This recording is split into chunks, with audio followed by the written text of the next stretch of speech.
The Dubs finally brought clarity to one of their longest-running offseason sagas ever by agreeing to a 2-year, $48.5 million extension with Jonathan Kuminga, a deal that includes a team option for the second season. We'll get to that, but the move not only secures the future of one of their most promising young players, but it also comes amid fresh reporting from CBS today linking Seth Curry to Golden State as a possible offseason addition. While Seth hasn't officially signed, the connection displays the Warriors' dual priorities: locking in youth with upside, while also exploring veteran depth that could strengthen chemistry and provide extra shooting. Kuminga's deal ensures the Warriors maintain control of a high upside forward, while the possibility of adding Seth Curry highlights the front office's commitment to blending family ties, veteran stability, and long-term development as they navigate the final years of Stephen Curry's career. From the Warriors' perspective, the biggest benefit of this contract is control. Control over their roster, their cap sheet, and their timeline. A team option on the second year means Golden State isn't forced to lock themselves into Kuminga beyond the 2025-26 season unless they truly want to. If he takes the leap and becomes the versatile two-way forward the team believes he can be, they can simply exercise the option and retain him for another year at a reasonable price. If he stalls, fails to integrate into Steve Kerr's offense, or becomes more valuable as a trade piece, they can decline the option and pivot elsewhere without carrying unnecessary financial baggage. This is particularly crucial for Golden State right now, as the team faces one of the more complicated transitions in franchise history, balancing the twilight of Stephen Curry's career with the need to develop younger players who can carry the torch. The Kuminga contract, in many ways, represents the bridge between these eras, offering upside without tying the team's hands. Financially, the $24 million annual average value strikes a smart middle ground between reward and risk. For Golden State, it prevents the deal from ballooning into the $30 to $35 million per year range that some younger forwards have been able to command on long-term extensions, while still acknowledging Kuminga's growth and importance to the team's future. At the same time, it's not an overpay because the team retains flexibility with the option year. For Kuminga, this contract gives him life-changing money right now, while still allowing him to hit the market again in his mid-20s, a stage in his career when he could be at his peak.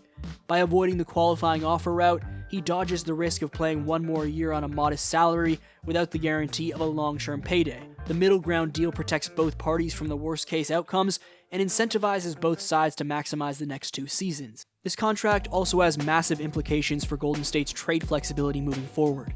In the NBA, team option contracts are among the most tradable assets because they give acquiring teams the same flexibility Golden State now has. They can hold on to the player if he fits, or decline the option if he doesn't.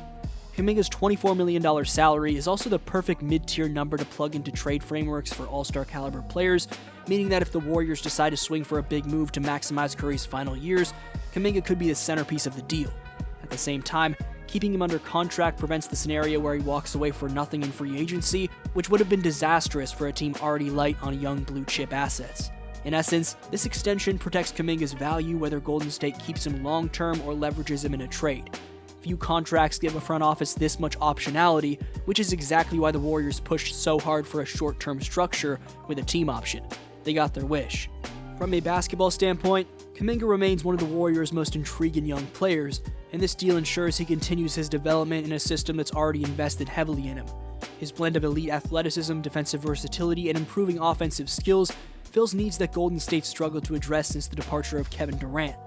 Last season, Kuminga's ability to guard multiple positions was on full display, as he often matched up against some of the toughest wings in the Western Conference.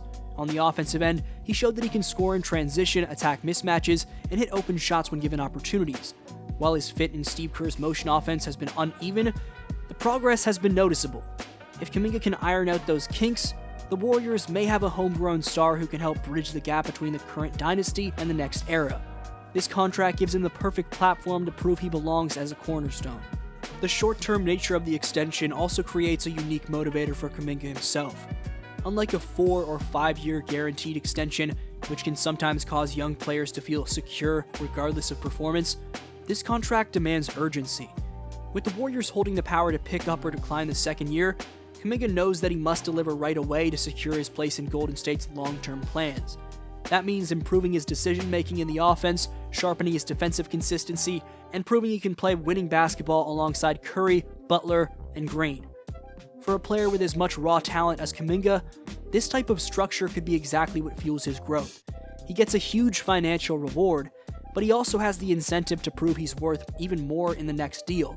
In a sense, This contract is both a reward for his past progress and a challenge for his future, and the Warriors will benefit from having a motivated, hungry forward plan to secure his next big payday.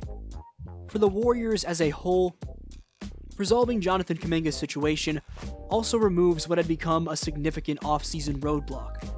The stalemate over his contract delayed other roster decisions, leaving the team unable to fully address its depth and cap sheet while the situation remained unresolved.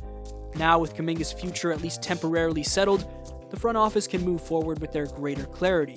It also sends a message to the locker room that management is serious about keeping their young core intact, which can help stabilize team chemistry heading into training camp. Avoiding distractions at this stage of the offseason is crucial, particularly for a team that needs to refocus after 3 uneven seasons following their 2022 championship run. By getting Kuminga locked in, the Warriors can shift their attention back to chasing wins instead of contract battles. Ultimately, this 2-year extension with a team option is a textbook example of a smart compromise that balances risk and reward for both sides. Jonathan Kuminga walks away with a major raise, validation of his growth, and a chance to hit the open market again while still in his prime.